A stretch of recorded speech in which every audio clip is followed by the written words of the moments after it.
সালের ১৭ই মে শেখ হাসিনা ভারতে দীর্ঘ নির্বাসনের জীবন ছেড়ে অবশেষে সকল নিষেধাজ্ঞার বেড়াজাল ভেঙে বাংলাদেশের রাজনীতিতে ফিরতে পেরেছিলেন। আওয়ামী লীগের রাজনীতিতে আওয়ামী লীগের নেতৃত্বে সক্রিয় ভূমিকা রাখতে ১৯৭৫ সালের ১৫ই আগস্ট বঙ্গবন্ধুকে সপরিবারে হত্যার পর থেকেই শেখ হাসিনাকে নির্বাসনের জীবন কাটাতে হচ্ছিল ভারতের দিল্লিতেই তিনি ছিলেন এবং ১৯৮১ সালের মে মাসের আগে বঙ্গবন্ধু কন্যা শেখ হাসিনা আর বাংলাদেশে ফিরতে পারেন নাই।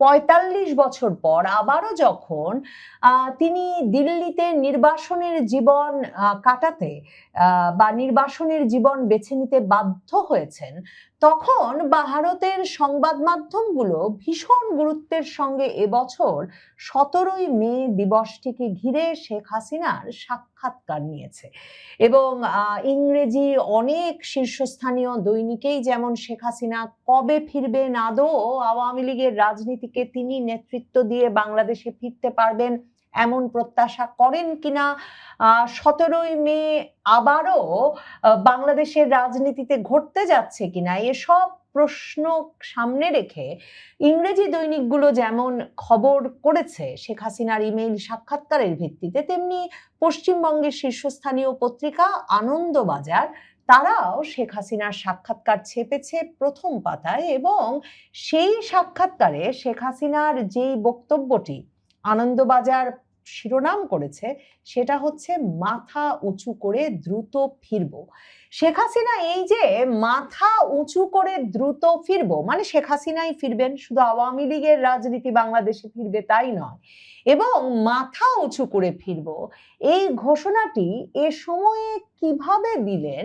কারণ ভারতের শীর্ষস্থানীয় দৈনিক হিন্দুস্তান টাইমসকে যে ইংরেজি সাক্ষাৎকারটা দিয়েছেন তিনি, সেখানেও খুব পরিষ্কারভাবে তিনি বলেছেন যে খুব শিগগিরই তিনি বাংলাদেশের রাজনীতিতে ফিরতে যাচ্ছেন, বাংলাদেশে ফিরতে যাচ্ছেন।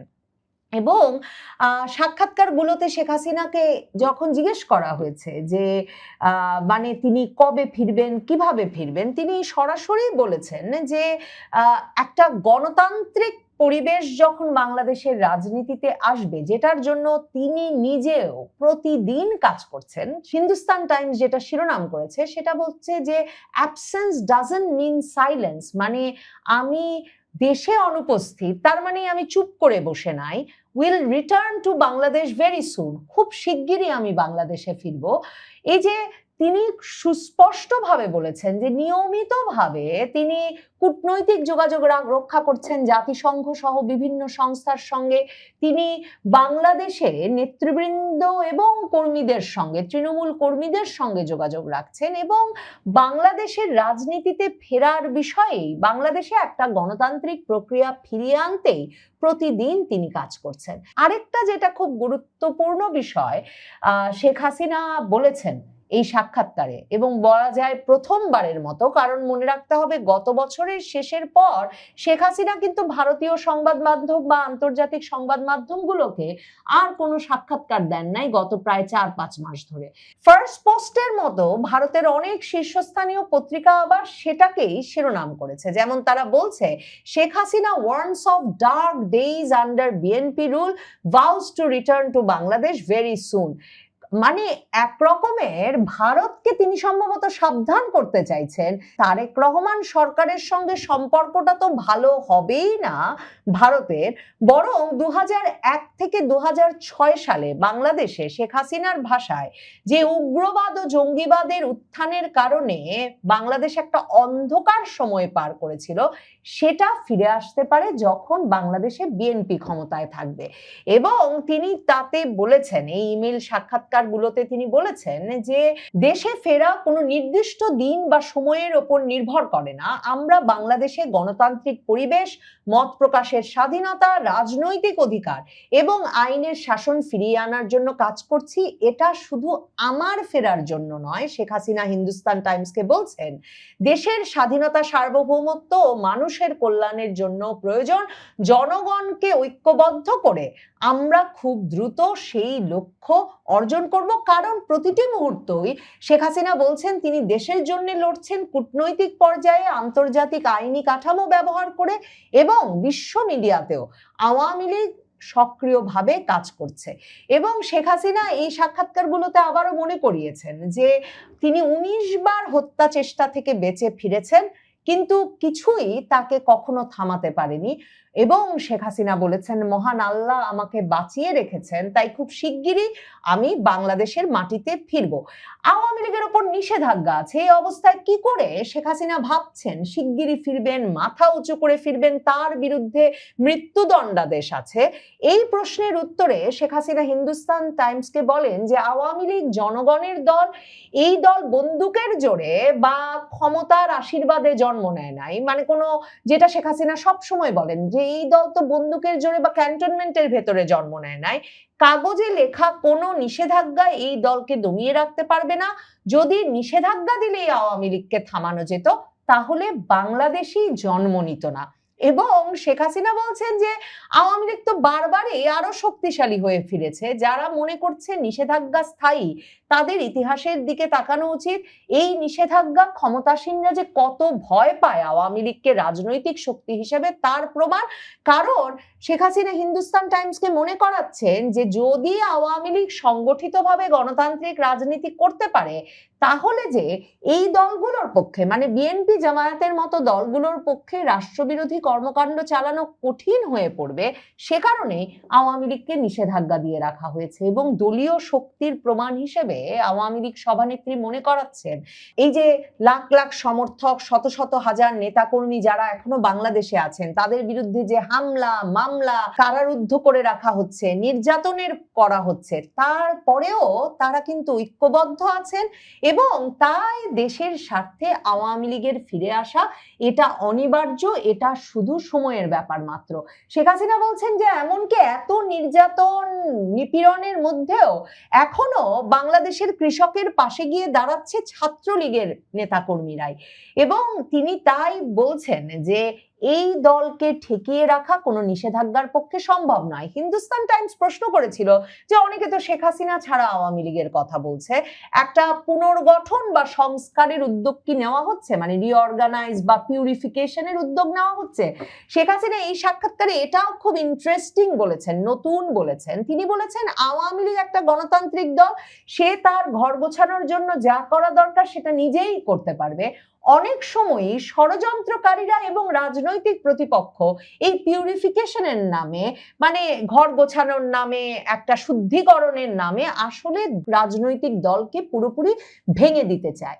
কাজেই এই পিউরিফিকেশন, শুদ্ধিকরণ কিংবা পুনর্গঠন, সেটা শেখ হাসিনা বা আওয়ামী লীগ কোনো অন্য কারো রাজনৈতিক প্রতিপক্ষ বা কোনো ষড়যন্ত্রকারীদের প্রেসক্রিপশনে করতে রাজি নন। সেটাও তিনি এই হিন্দুস্তান টাইমসের এই সাক্ষাৎকারে পরিষ্কার করেছেন। সবচেয়ে বড় কথা, হিন্দুস্তান টাইমসের বিস্তারিত সাক্ষাৎকার কিংবা আনন্দবাজারের সাক্ষাৎকার পড়লে পরিষ্কার যে শেখ হাসিনা একেবারে নিজ কাঁধে দায়িত্ব নিয়েছেন যে তিনি আওয়ামী লীগের রাজনীতিকে ফেরাবেন বাংলাদেশের মাটিতে।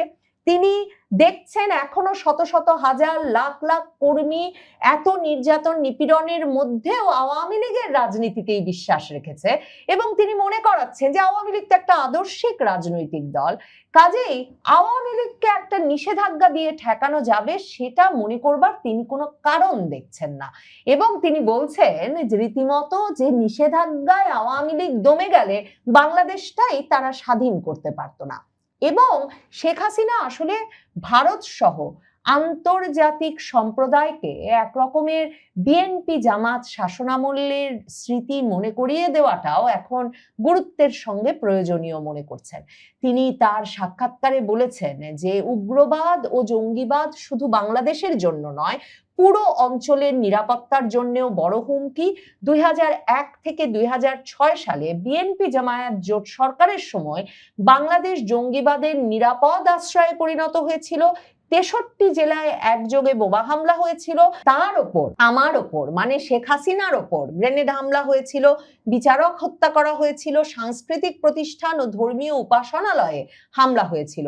রাষ্ট্রীয় পৃষ্ঠপোষকতায় তখন যে 10 ট্রাক অস্ত্র চোরাচালানের মতো ঘটনা ঘটেছিল, শেখ হাসিনা কিন্তু এই সাক্ষাৎকারে এটাও মনে করিয়েছেন। এখানে একটা খুব ইন্টারেস্টিং বিষয় আমার মনে হয়েছে যে শেখ হাসিনা কিন্তু নির্বাচনের আগে যখন তারেক রহমান ফিরে যাচ্ছেন, কিংবা ভারত সরকার খালেদা জিয়ার মৃত্যুর পরপর যে তারেক রহমান সরকারের সঙ্গে এক রকমের একটা ঘনিষ্ঠ সম্পর্ক গড়ে তুলতে যখন মৈত্রীর হাত বাড়াতে পররাষ্ট্রমন্ত্রী জয়শঙ্করকে তারেক রহমানের শেষকৃত্যের দিন ঢাকাতে পাঠালেন, কিংবা প্রধানমন্ত্রী মোদী ভারতের, তিনি যে তারেক রহমান বাংলাদেশের প্রধানমন্ত্রী হবেন সেটা নির্বাচনের ফলাফলে টের পাওয়া মাত্র প্রথম বিশ্ব নেতা হিসেবে তারেক রহমানকে ফোন করে বসলেন, কিংবা একটা আন্তরিক চিঠি লিখে তাকে স্ত্রী কন্যা সহ ভারত সফর করতে বললেন, তখন কিন্তু শেখ হাসিনা কখনো ভারতকে মানে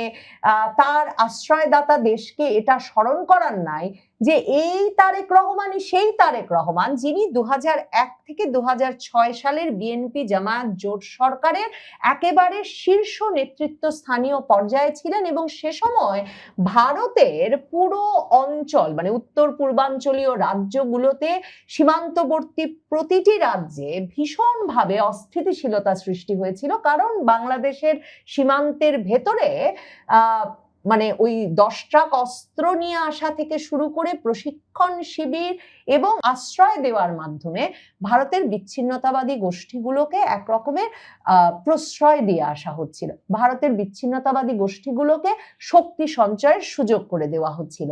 কিন্তু এই সাক্ষাৎকারটিতে মে মাসে এসে যখন তারেক রহমান সরকারের বয়স 3 মাস পেরিয়েছে এবং যখন ভারত বাংলাদেশ সম্পর্কটাও তারেক রহমান সরকারের আমলেও খুব চাঙা হয়ে উঠতে পারছে না, তখন শেখ হাসিনা সুনির্দিষ্টভাবে 2001 থেকে 2006 এর শাসনামলের কথা মনে করিয়েছেন।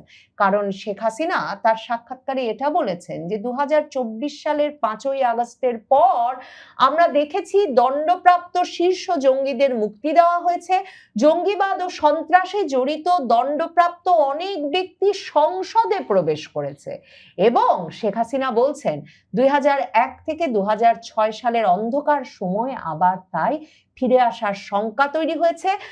জঙ্গিবাদের কালো ছায়া এখন সশস্ত্র বাহিনী এবং আইন শৃঙ্খলা বাহিনীর মধ্যেও ছড়িয়ে পড়েছে, এটা নিঃসন্দেহে দেশের নিরাপত্তার জন্য বড় হুমকি। পুরো সাক্ষাৎকারে আমার মনে হয়েছে এটাই সবচেয়ে গুরুত্বপূর্ণ বিষয় যেটা শেখ হাসিনা মনে করিয়েছেন, এবং তিনি বলেছেন যে বাংলাদেশের আর্থিক অবস্থায় তারেক রহমান সরকারের আমলে ইউনূস সরকারের লুটপাটের পর এমন খারাপ জায়গায় পৌঁছেছে, এরই মধ্যে তারেক রহমান সরকার প্রায় 1 লাখ কোটি টাকা ঋণ নিয়েছে, এবং দেশের অর্থনীতি এমনই ভয়াবহ সংকটের মুখে যেখানে বিদ্যুৎ নেই, তেল নেই, গ্যাস নেই, সার নেই, সেচের পানি নেই, কর্মসংস্থান কমেছে এবং পণ্যের দাম বেড়েছে। এই অবস্থায় তাই শেখ হাসিনা বলছেন যে আওয়ামী লীগের লাখ লাখ নেতাকর্মীর ওপর যে রাজনৈতিক গণহত্যা চালানো হয়েছে, সেই গণহত্যার অবসান ঘটিয়ে বাংলাদেশের রাজনীতিতে আওয়ামী লীগের ফেরা